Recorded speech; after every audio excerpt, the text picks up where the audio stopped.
Esto es EduTecno, un lugar en el que te mostraré cómo crear buen software, así como aprender juntos a ser mejores programadores. Yo soy Tecno, comenzamos.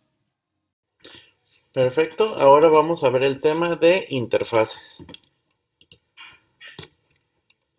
Primero tenemos que recapitular qué es la firma de un método. Ya lo hemos explicado en sesiones anteriores. Contamos con tres partes. Número uno es el tipo de retorno, el nombre del método y por último la lista de parámetros. Si recibe strings, si reciben floats, si recibe chars, etcétera. Y vienen en dos sabores. Algunos lo tienen, por ejemplo, en el lenguaje de programación Java, el tipo de retorno del lado izquierdo, posteriormente el nombre y luego la lista de parámetros, o se tiene el nombre, la lista de parámetros y hasta el final el tipo de retorno, como por ejemplo en el caso de PHP o de Python. Basándonos en ese punto, ¿qué es una interfaz? Es mostrado como un contrato a ser cubierto por la clase que vaya a hacer uso de ella. Veámoslo como contrato, ¿vale? Las interfaces que pueden contener solamente pueden contener dos cosas. Número uno, las firmas de los métodos, es decir, los métodos abstractos, que ya lo vimos en la sesión anterior, solamente puras firmas de métodos sin qué es lo que se debe de hacer. Y por último, constantes. Un método abstracto solamente nos dice el qué y no el cómo. Y es decir, las interfaces solamente contienen una colección de firmas de métodos y no tienen implementación. Cuando ya se lo añadimos a una clase, la clase está obligada a decir qué es lo que hace cada uno de los métodos. ¿Qué consideraciones tenemos que tener para las interfaces? Número uno, la interfaz solo funciona como un contrato a cubrir, ya que solamente contiene firmas de métodos. Las interfaces pueden contener métodos y constantes y no pueden contener propiedades, por esto que las propiedades se modifican en tiempo de ejecución. Las interfaces pueden extraer otras interfaces. Eso es muy usado en la implementación del principio de segregación de interfaces que vamos a ver cuando veamos la parte de principio SOLID.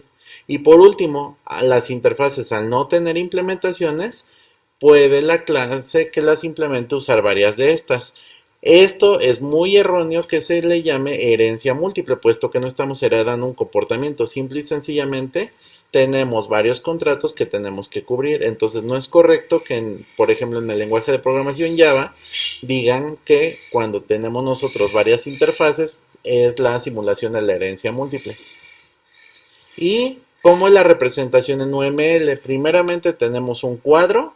En ese cuadro tenemos un arquetipo, un estereotipo llamado interface. Ponemos el nombre de la interfaz y posteriormente aquí ponemos en esta sección todas las constantes. Por convención en UML, las constantes las vamos a escribir en mayúsculas su nombre. Entonces, esta es una constante, pi, que es de tipo flotante, y tenemos nuestros métodos. Entonces, al ser una interfaz, se sobreentiende que solamente van a ser las firmas de los métodos. Nuestro método, la lista de parámetros y por último, qué es lo que retorna. Y cuando nosotros hagamos uso de esa interfaz, por ejemplo, esta clase se llama implementation y implementa la interfaz de arriba, lo vamos a hacer con una línea discontinua y con un triángulo que no está relleno, ¿vale? Con eso, no, con eso nosotros estamos diciendo esta clase implementa a esta interfaz. Es por ello que método 1 y método 2 lo tiene esta interfaz y él es el que ya dicta qué es lo que se va a hacer con ella, ¿vale? Entonces es muy sencillo ver la parte de interfaces. Acuérdense que en la parte de herencia es una línea continua y en la parte de interfaces es una línea discontinua. ¿Y cuál es el ejercicio propuesto? Pues imaginemos que tenemos un usuario. Ese usuario tenemos un nombre, last name y edad. Tenemos sus getters y tenemos una interfaz. Esa interfaz se va a llamar user repository. Aquí vamos a tener un método que va a ser un método estático que se va a llamar Store Manager y básicamente lo que va a recibir dos parámetros. Número uno, el usuario que se va a almacenar y número dos, vamos a tener una interfaz, vamos a tener una clase, la clase que sea, que implemente la interfaz User Repository para que nosotros podamos persistir ese usuario. Ahora bien, para persistir, pues tenemos que pensar en un contrato. Para persistir en cualquier lugar, nosotros podemos abrir la conexión, sea cual sea, guardar el usuario y posteriormente cerrar la conexión. Eso lo podemos hacer en un file system, eso lo podemos hacer en un S3 de Amazon, por ejemplo, y eso lo podemos hacer en una base de datos. Entonces, siempre y cuando se cumplan estos contratos, si se dan cuenta, aquí ya estamos separando las responsabilidades de cada una de las clases y este solamente trabaja con la interfaz, que en tiempo de ejecución, como ya les había comentado en sesiones anteriores, es como si fueran una especie de apuntadores. Esta interfaz apunta a un método, el que sea, que se llame open y no retorne nada, sea un store, recibe un user y no entrega nada, y un método close que no recibe nada y no entrega nada. Siempre y cuando las clases que tengan esos tres métodos, nosotros los vamos a poder apuntar. Entonces, en tiempo de ejecución, este user repository le vamos a inyectar un file system y va a funcionar. En cierto momento podríamos meterle un S3 y va a funcionar. Y en cierto momento podemos meterle una base de datos y también va a funcionar. Porque los tres van a estar cumpliendo el mismo contrato. Y vamos a ver de qué forma lo vamos a hacer en cada uno de los lenguajes de programación. Hasta luego. Perfecto, ahora vamos a ver cómo hacer este diagrama de clases en el lenguaje de programación PHP. Recapitulando, nosotros vamos a tener una clase entidad llamada user. Ese va a tener solamente el name, el last name y el age. Va a tener su constructor y va a tener puros getters. No necesitamos en este momento los setters. Aquí está lo interesante. Nosotros vamos a tener una interfaz llamada user repository, la cual nos va a definir los contratos. Tenemos un método llamado open, no sabemos qué va a ser. Un store que le inyectamos un usuario y él sabe cómo guardar la información, cómo persistirla. Y por último, un close y él sabe cómo cerrar la conexión, cómo abrirla, cómo guardar y cómo cerrar la conexión. Y tenemos por último el store manager. Si se dan cuenta, el store manager recibe dos cosas. Número uno, el usuario, y número dos, el repositorio. Él ya trabaja solamente con la parte de la interfaz, es decir, es como si nosotros en tiempo de ejecución, spoiler alert, nosotros tengamos polimorfismo, diferentes comportamientos dependiendo de dónde nosotros estamos trabajando. Entonces, en tiempo de ejecución yo le puedo inyectar un file system. El file system, como tiene que cumplir este contrato, va a tener estos tres métodos, va a decir que hace esos tres métodos, y en tiempo de ejecución le puedo inyectar a un user repository y el store manager se va a transformar en un sistema que guarde por file system, o que guarde por S3, o que guarde por medio de una base de datos, y puede cambiar su comportamiento sin necesidad de tener la solución a bajo nivel, ¿vale? Para eso sirven las interfaces. Véanlo como apuntadores, no apuntadores de datos, sino apuntadores a funciones o a métodos. Él puede tener la visibilidad de esos tres métodos. Ahora bien, ¿cómo lo haríamos en el index? Vean, va a quedar mucho más limpio nuestro index. Nosotros tenemos ya todas las definiciones, pero vean, creamos un usuario, creamos un repositorio por S3, se lo inyectamos a store user y él sabe cómo obtener la información.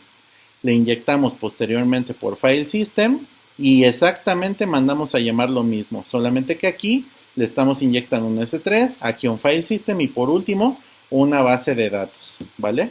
¿Y cómo sería esta parte? Pues vamos a separarlas en diferentes carpetas. Número 1, vamos a ver el repositorio. Tenemos el user repository, que son tres métodos, un método open, un método store y un método close. Después tenemos ya como tal la implementación, vamos a verlo primero por S3.